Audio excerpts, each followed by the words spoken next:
Fala pessoal, professor Paulo, professor de filosofia, de sociologia. Hoje, numa aula de filosofia, né, retomando aí os filósofos, né, que a última aula a gente falou sobre estética, sobre padrão estético, né? Só ajeitar aqui a última. Sobre padrão estético. É, Vamos ter uma aula hoje sobre Arthur Schopenhauer, que eu cheguei a citar na última aula, que ele tem uma análise sobre a questão da estética, né? Então, Arthur Schopenhauer, ele vai ser um filósofo considerado um filósofo pessimista. Então, se prepare para uma aula bem densa, porque era um cara que via as coisas de uma forma mais, a natureza humana de uma forma mais pessimista. Tá legal? Então, é, ele tem muita, ele se baseia muito um pouco nas ideias do Kant. A gente vai ver isso na aula, tá? E futuramente, posterior a Schopenhauer, a gente vai ter o Nietzsche, que ele vai sair um pouco dessa questão do pessimismo, né? Já vai falar um pouco mais de felicidade, tá? Então, vamos entender o porquê desse pessimismo de Schopenhauer, né? E ver algumas questões aí dele, algumas teorias, algumas ideias de Schopenhauer para a gente entender bem. Tá legal? Vamos lá.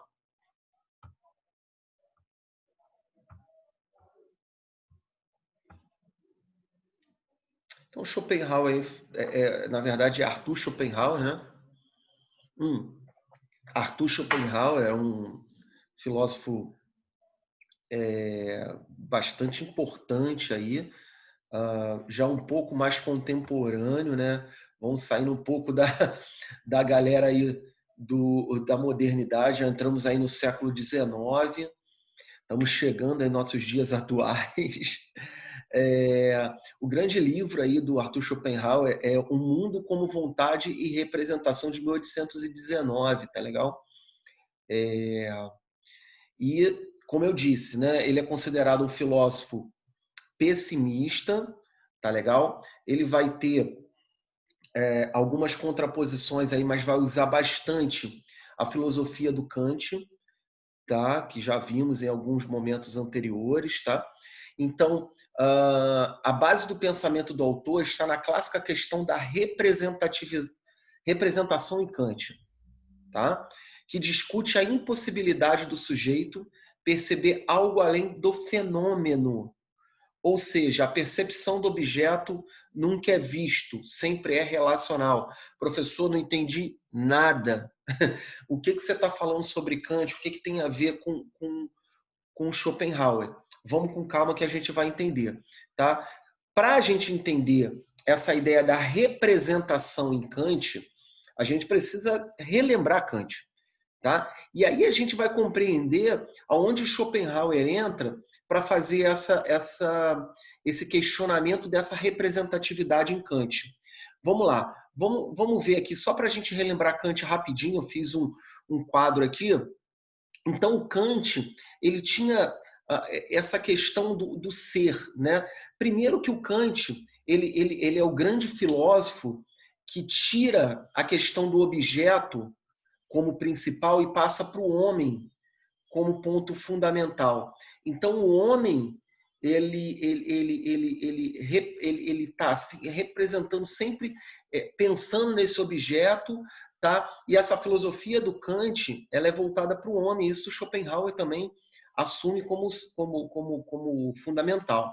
Tá legal? Mas a questão do ser em si e do ser para nós, para o Kant, a gente nem precisa entender essa questão do nome, não, porque ele dava nome para as coisas. Né? Então, do ser em si, para ele, tá? A gente não pode reconhecer o ser em si.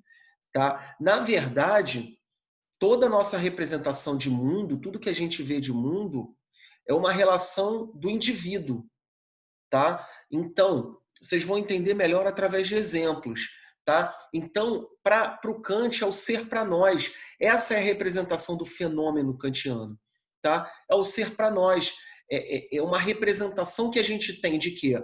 Do espaço e do tempo. Professor, ainda não estou entendendo nada. O que Kant estava falando com isso?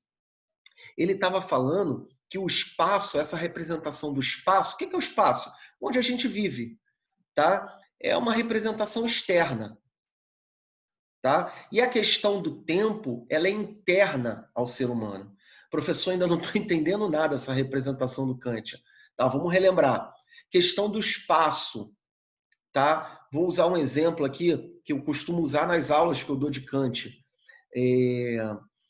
Por exemplo, eu hoje tenho 37 anos, tá? E estudei na escola de ensino fundamental, bota aí uns 30, não, uns 25 anos atrás, né? E aí, há 2 anos atrás, eu voltei nessa escola que eu estudei, e andei pela escola, né? Isso já tinha mais de 20 anos que eu não era lá, eu saí de lá pequeno, né? Quando eu entrei nessa escola, na minha cabeça, eu tinha uma forma, uma questão do espaço. Quando eu entrei depois de adulto nessa escola, eu falei, caramba, essa escola era maior. A escola era a mesma, as mesmas coisas, as cadeiras para mim ficaram menores, porque a minha ideia de quando eu era pequeno era uma, a minha relação com o espaço era um. A relação que eu tive naquele momento depois de adulto em ir para a escola foi uma outra relação de espaço, porque eu já adulto já comecei a ver as coisas de maneira diferente. Para mim estava menor. Quando eu era criança, minha escola parecia gigantesca.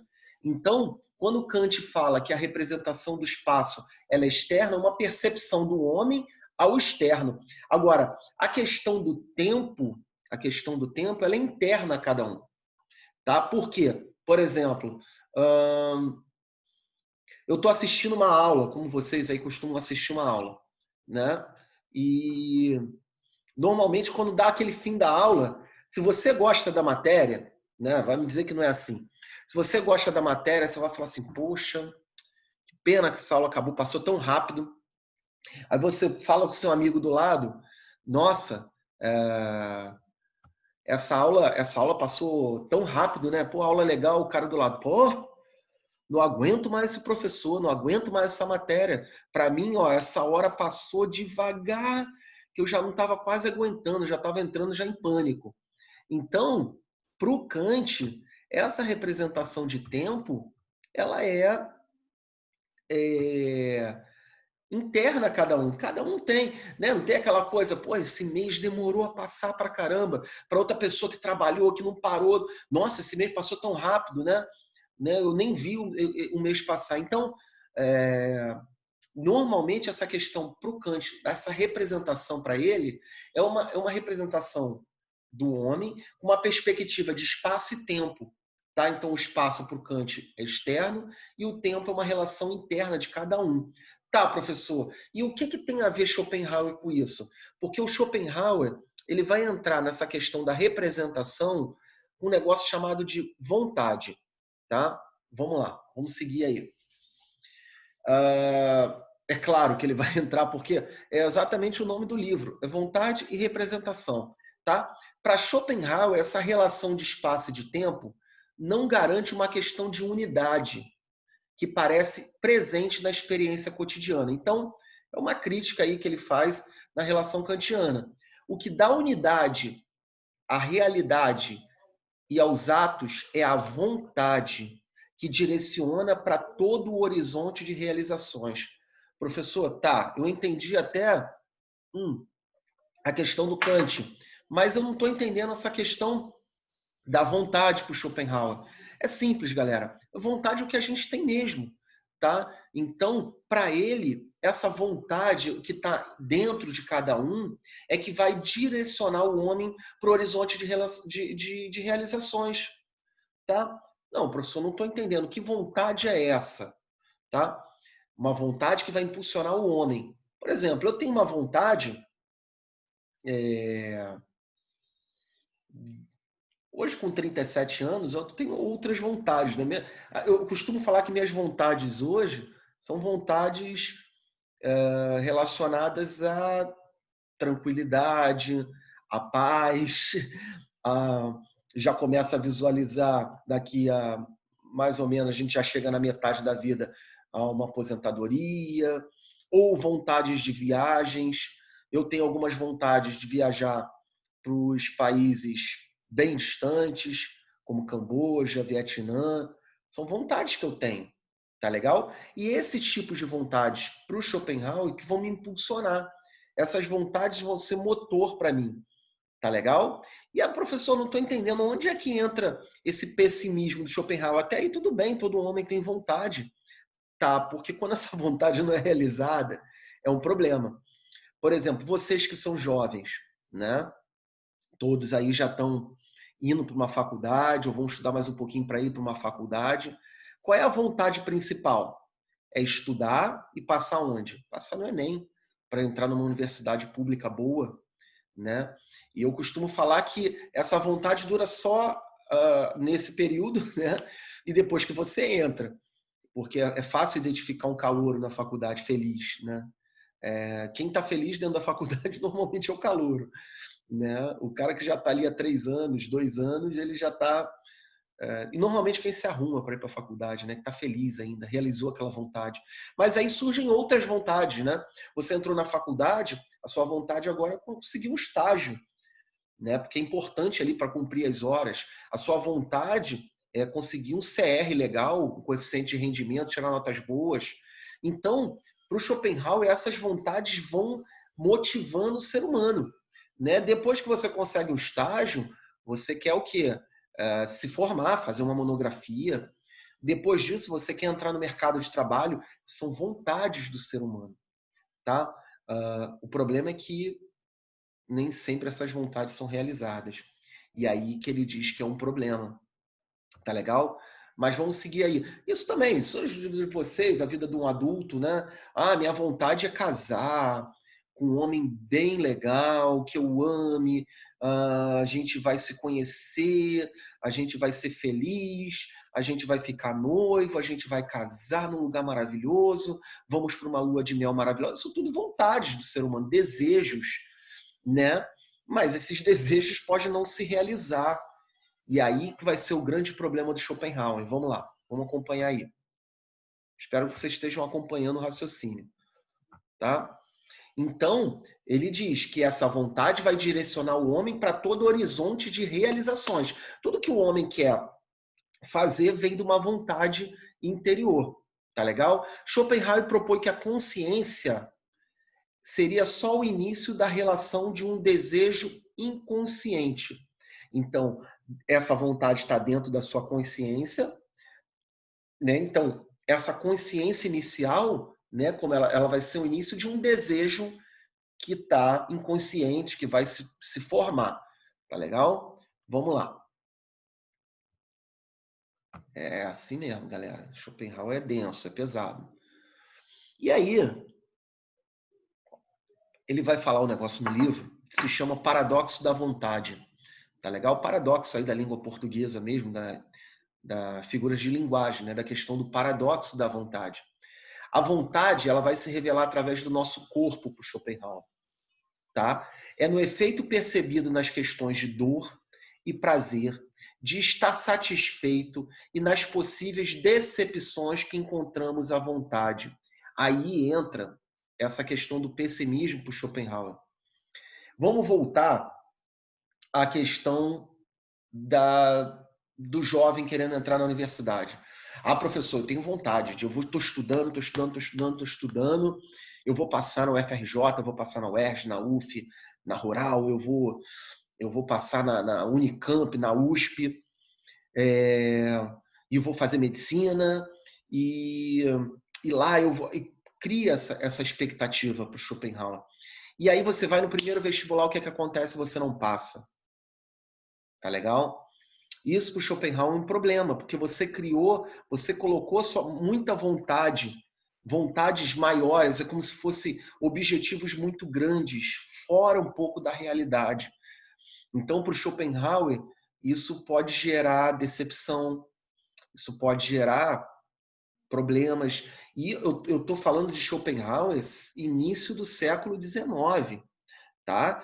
Não tinha conhecimento de doenças psíquicas, problemas né, que se tratam hoje com psicólogos, enfim, ele não tinha esse conhecimento. Então, falando, cara, se você cria expectativas muito grandes e quebra a cara, é um problema para o ser humano. Então, esse pessimismo que é do Schopenhauer, tá legal? Ah, eu desejo estudar, eu terminei minha faculdade, eu vou arrumar um emprego. E aí, se eu não conseguir? Né? Eu tenho que trabalhar, se eu não consigo. Então, para ele, essa questão do pessimismo vem muito de você não conseguir realizar esses desejos, essas vontades. Tá legal? Vamos lá. Então, para ele, o paradoxo da vontade é essa. Você cria uma vontade, né? Você tem essa vontade gigantesca e não consegue fazê-la. E aí você se decepciona. Tá legal? O pessimismo para o Schopenhauer, toda vontade gera uma percepção objetificada, ou seja, a vontade se direciona a infinitos desejos particulares, como a gente já imaginou, né? Então eu tenho uma percepção de algo, tá legal? E eu crio infinitos desejos particulares, esses desejos são meus, tá legal? Para ele o mundo é marcado pela dor e pelo sofrimento. Nunca todos estão plenamente satisfeitas. A vontade se cumpre, mas se repete. Então, para ele, para o Schopenhauer, aí entra a questão do pessimismo, né? O mundo é marcado pela dor, porque, professor, você é feliz? Eu sou feliz, mas todas as vontades que eu tenho na minha vida, eu consegui realizar? Nem sempre, tá? Todas as vontades que eu tenho certeza que eu vou realizar? Não sei, né? Então, para ele, esse mundo com essas pessoas tendo muita vontade e não conseguindo realizar é o pessimismo, é um problema, né? Vamos lá, vamos seguir aí. Então, esses problemas podem gerar dor, pode gerar sofrimento. Hoje em dia, né, o que tem de pessoas com problema de ansiedade, a gente está vivendo num momento de pandemia, que a gente passa praticamente o dia todo dentro de casa, a gente não sabe do futuro, né? A gente tem um desejo de que tudo volte ao normal, a gente tem uma vontade de que tudo volte ao normal, mas se isso não se realizar para algumas pessoas, isso pode ser muito problemático, né? Então, essa é a questão. E ele fala que a vontade se repete. Quem nunca, né? Quem nunca recebeu um oi sumido na rede social, né? Aí tu fala, não, com esse cara não, com essa menina nunca mais. Né? Eu já tive uma decepção, nunca mais. Aí vem um bendito do oi sumido lá, né? E aí você fala, mas de novo, né? E aí você... Então, vontades se repetem, né? Quem foi o cara que inventou o fast food, né? Toda vez que eu como, eu me arrependo. Mas aí é só sentir aquele cheiro do McDonald's que me dá vontade de comer mais, né? Então, depois eu penso na balança, né? Então, é mais ou menos isso, as vontades se repetem, né? Ele fala que é como se fosse um tipo de vício, né? Quando você tem uma decepção com uma vontade e acaba tentando fazer aquilo ali de novo e aquilo ali pode se tornar um problema sério para você. Tá legal? E aí, cara, para a gente finalizar a questão do Schopenhauer, a gente vamos tentar entender aqui, ó, como é que o Schopenhauer analisa para você escapar dessa entediante repetição de desejos, tá? Quando você não consegue controlar esse desejo e você sabe que esse desejo, essa vontade faz mal, vai te causar problema. Então, ele fala duas coisas, tá? Uma a longo prazo e outra a curto prazo. Tá legal? Ele vai tentar fazer com que você consiga abstrair dessas vontades. É essa a ideia. Tá legal? Então, primeiro para o Schopenhauer, para você sair dessas vontades é a negação delas. Ai, professor, tudo bem, mas como é que eu faço isso? Né? A vontade é muito boa. Eu já me ferrei uma vez, mas não dá, eu não consigo parar de pensar naquilo. Então, a negação é a longo prazo, é como se fosse um tratamento para você se negar. E aí ele dá como exemplo o budismo. Não sei se alguém já conhece o budismo. São aqueles caras que abdicam dos prazeres terrenos, abdicam dos prazeres de compra, de festas, né? E passam a viver em meditação. Então, para você negar essas vontades a nível de longo prazo, é você meditar, é você se desprender do material e tudo mais. Ele usa o budismo como exemplo. E a curto prazo, ele fala da contemplação estética. Lembra da nossa última aula? Né? Estética é o que? Arte, beleza e tudo mais. Mas a estética que ele usa para você curar essa questão do desejo momentaneamente é a música. Tá? Ele vai se debruçar na questão da música. Galera, eu estou falando de início do século XIX. A música hoje... Ah, professor, mas eu estou aí sofrendo um relacionamento amoroso. Eu vou escutar Marília Mendonça, eu vou entrar... Aí para mim é problema, o Schopenhauer está maluco. Não. A questão da música para o Schopenhauer é o que eu estou falando. Ele está no início do século XIX. A música que ele escuta, a música que né, que existe ali, é uma música de instrumentos, né, que é a música clássica. Então, Bach, Beethoven, Chopin, né? Então, quem já viu aí pessoas ensinando a estudar, falam que é muito legal estudar escutando música clássica, porque é uma música que vai te acalmar, é uma música que vai te relaxar, e você vai conseguir, pro Schopenhauer, abstrair dessas vontades. Deu para entender?